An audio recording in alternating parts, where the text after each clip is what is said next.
Student Association or the Campus Crusade for Christ. They both have information tables over here on my left, your right.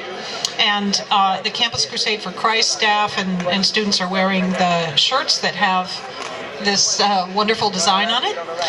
And so you can find them easily. But both tables are over here. Now, we've got lots of written questions. Let me explain how this will go. The written questions have been submitted, and they're going to be read in turn to each speaker by two students. If you have a verbal question that you did not write down on a card, you want to ask it. There are going to be two lines over here.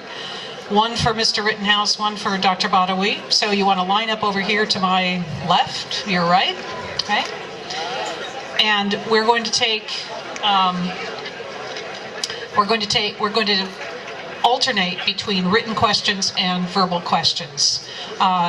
So let me explain what the time limit's going to be.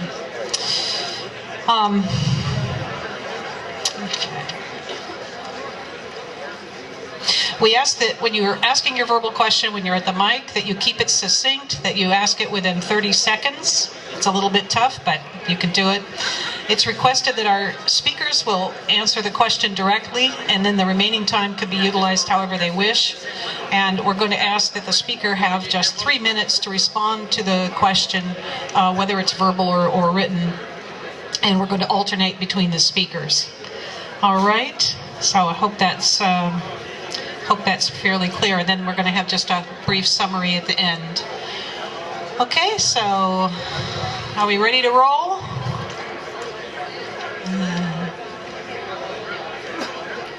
I don't see lines. I sort of see mobs. Do we have lines? Yeah, we're ready to go. Okay, except your mic's not working. Hello, hello. Okay. Yeah, it's working. Yeah, Okay, can you... good. I'll try to keep you folks to the time from my little table down here, okay?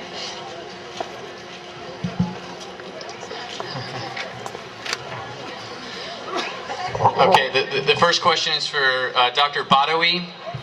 Why is Muhammad in the Muslim faith above Jesus when he himself, Muhammad, claimed in the Quran that he cannot do miracles?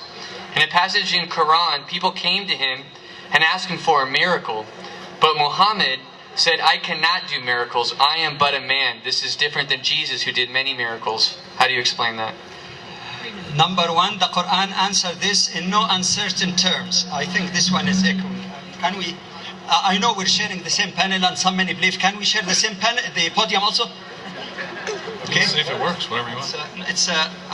You hear some static here, right? So maybe you can both share it, okay? You don't mind. Okay, great. Photo op. Photo ops. First of all, the Quran is very clear.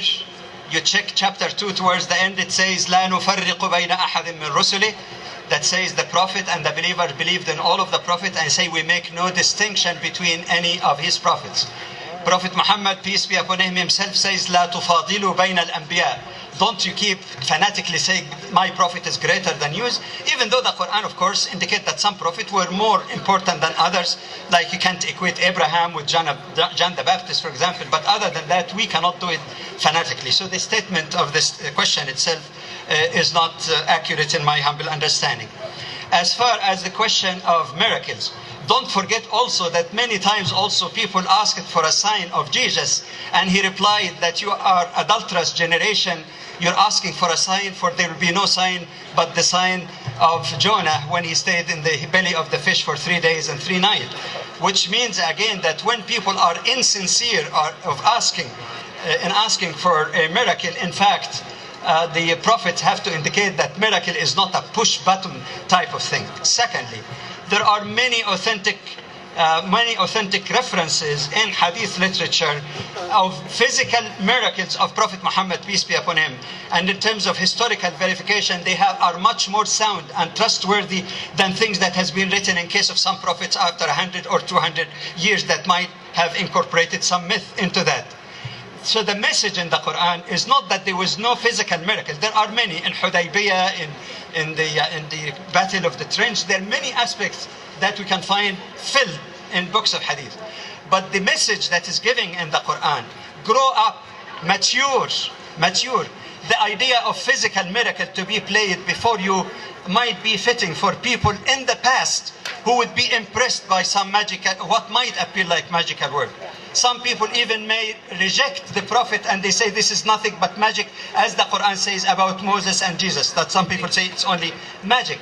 The real challenge is the intellectual challenge, the truth and sensibility of the message. It's appeal to the heart and mind of the listener. So it is in that context that the Quran responds to those who actually said that if we can only believe in you, O Muhammad, if we see you going in a ladder up the heavens and come up with a physical book. That's why the Quran says, even if you do that, they say, you bewitch us. It is in that spirit that the Quran said that statement. All right, we'll now have a verbal question for Mr. Rittenhouse. And it's going to be read by, is it? Oh, you're going to, that's right. It's not going to be read, it's verbal. Go ahead. Hi, John. I was listening to you and you spoke really well. With due respect, I have a question. You talked about desirable qualities. And as human beings, we would all agree that sleeping is one of our desirable qualities. We would all like to sleep, have rest, relax after some time. So does that mean that God goes to sleep every now and then and just leaves the business of everyday life like vulnerable, or just... So yeah, that's my question. Thanks. Sleep is, a couple things. Sleep is desirable when we're tired. But have you ever been in a situation where you're having a great conversation with somebody, you wanted to prolong the conversation, so you hammered down a couple of lattes or a couple of, jolts or Mountain Dew so you can continue to stay awake, or you got that big exam the next morning, you don't want to go to sleep, you wish that you had all the energy forever. So it's desirable for us as humans because we get tired. But God is not a human being. He doesn't get tired, and so that quality is not possessible by Him, nor is it desirable to be possessed by Him. When we're in heaven, we won't be sleeping. Our bodies will be made perfect. We'll be more like God in His attribute of sustaining continued existence without sleep. So, good question. Thank you. Thank you very much. All right.